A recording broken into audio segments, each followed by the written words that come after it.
with the ISS, the International Space Station, shows that it is possible for human beings to survive for many months away from planet Earth. However, the zero gravity of orbit causes a number of undesirable physiological changes, and weakening of the bones, as well as creating practical problems with liquids, etc.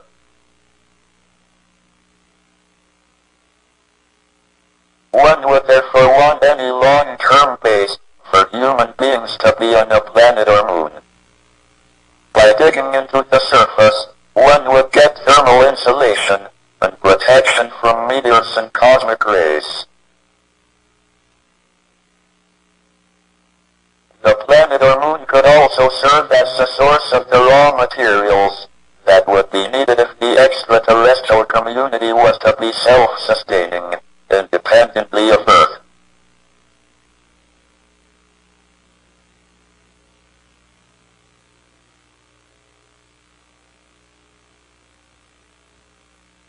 What are the possible sites of a human colony in the solar system?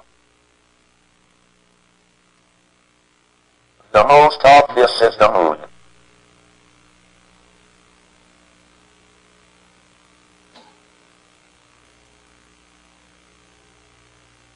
It is close by and relatively easy to reach. We have already landed on it and driven across it in a buggy.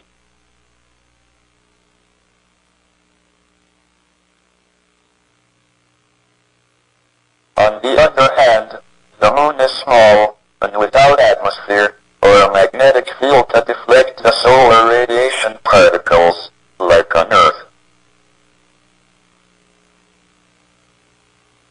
There is no liquid water, but there may be ice in the craters, at the north and south poles.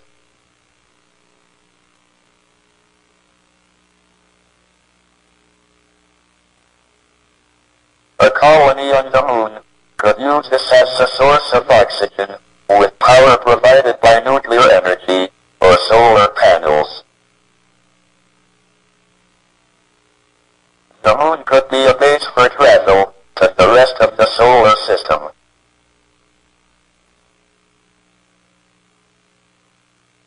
Mars is the obvious next target. It is half as far again as the Earth from the Sun, and so receives half the warmth.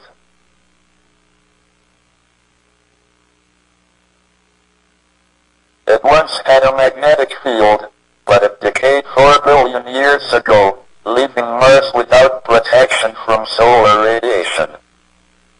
This stripped Mars of most of its atmosphere, leaving it with only 1% of